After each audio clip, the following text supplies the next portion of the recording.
welcome back to my channel. It's a little early, so I sound groggy, but I swear I'm awake. I've been having this itchy back, and I believe that it could be like a fungus or something like that. Like, I guess what people call Candida, most commonly known as like yeast. We call it yeast infection. Dun, dun, dun. But little do people know is that yeast grows in different places in the body. I'm not saying that what's on my back is yeast, but it is a form of fungus.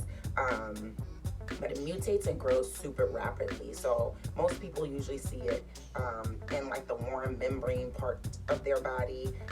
But usually when you're having some sort of skin irritation, it stems from something inside the body. And usually something inside the body, we can attribute that to food that we're putting inside the body. So normally, if you have like a diet high in sugar, like breads, actual natural yeast, processed foods and different things like that. Oh, and alcohol, it can suppress the immune system, causing the Candida to grow. Interestingly enough, I don't have a diet high in any of that, so I'm really trying to like rack my brain and figure out what it could be. And the one thing that comes to mind is that when I work out, don't judge me. When I work out and I come back in, I don't jump right in the shower. So I kind of let the sweat dry on my body. Sometimes I'll take a nap. I'll lay like on the floor and take a nap. And then I'll shower like later on. That also can cause like itchy skin, especially because when you sweat, you excrete like,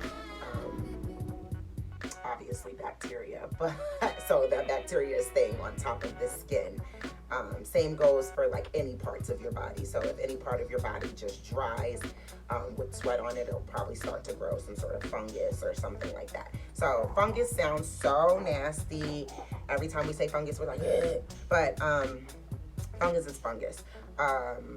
So some people take like antibiotics for different things like a yeast infection or something like that. And I want to tell you what antibiotics actually do. They actually kill both the good and bad bacteria, which is why anytime you undergo a round of antibiotics, you're usually undergoing a second round of antibiotics. Because being that it killed both, it kind of left your body exposed with no good bacteria left either to continue to fight off whatever issue you had going on and to replenish the good cells. So I'm gonna make myself a blend. And I'm looking in my resource guide, and I know, like off the top of my head, like I know of some oils that'll probably work, like melaleuca, oregano, turmeric, thyme, but I do also know that some other oils have some benefits for Candida, like clove. Clove is like antimicrobial, antibacterial. That's usually what I put in my mouthwash. Cinnamon also, and that's no coincidence because cinnamon and clove together are in like my toothpaste and different things like that. And I'm gonna add some frankincense because it speeds healing, and some lavender because it's nice and calming. Definitely wanna do like the turmeric and stuff because my skin is like inflamed, so turmeric helps with inflammation of the skin. I'm gonna show you what my back looks like, and I'm actually gonna be blending all of these oils in this little container, and I'm just going to spray it on my I'm just going to be spraying it on my back for the next couple of days. And when I work out, I have to be like not so lazy and make sure I shower right away. So I'll show you what my back looks like.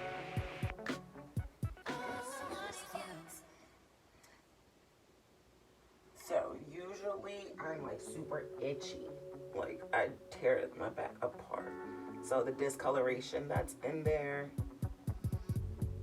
that's usually where it's pretty itchy. So I'm hoping that the spray helps in a couple days. Well, not hopefully, I know that it will, but I just want my back to stop itching.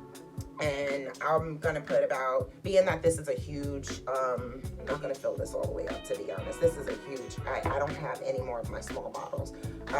So I will show you what this looks like in just a second.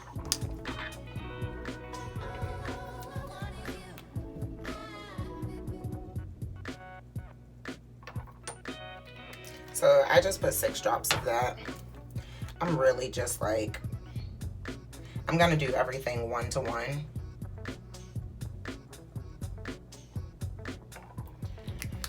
Because that's what I feel like doing, not because that's what anything told me to do. I probably could put more, but this container is so big and I don't want to fill it up. I'll probably reuse it for something else. So my oregano is almost empty. So what I'm gonna do is I'm just gonna pop the top on this bad boy. And I'm just gonna pour the rest of the oil in here. Now, all of the oils that I'm putting in here are pretty spicy. Here's the frankincense. And I always put more drops of frankincense because it just drives in whatever issue you have going on. It speeds healing. This is the turmeric for inflammation.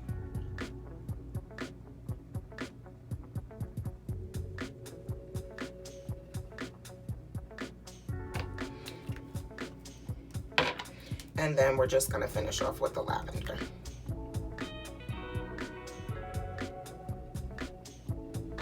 Oh, I lied. I forgot tea tree. Tea tree melaleuca. It is antifungal and antimicrobial. I'm gonna put like 2 drops, a couple drops of vitamin E oil in this, because vitamin E oil is really good for the skin. And because I'm running low on fractionated coconut oil, I hate to put the sweet almond oil in it because it's a little greasier than I want. And when I put on my clothes, it's gonna be there, but that's what I'm gonna use. And I'm not gonna quite fill this up, nowhere near all the way. I want this to be somewhat potent. Not somewhat, very potent.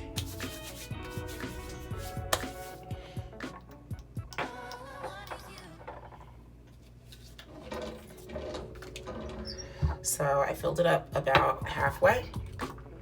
I would have doubled the amount of oils I was putting in here if I was actually going to fill it all the way up.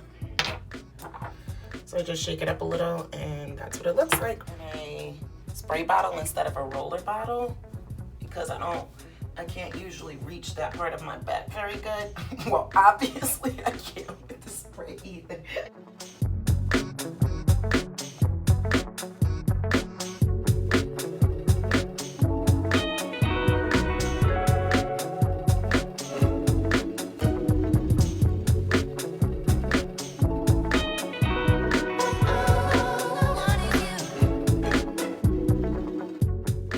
We'll see how it works. Hope you guys enjoy. Feel free to make your own.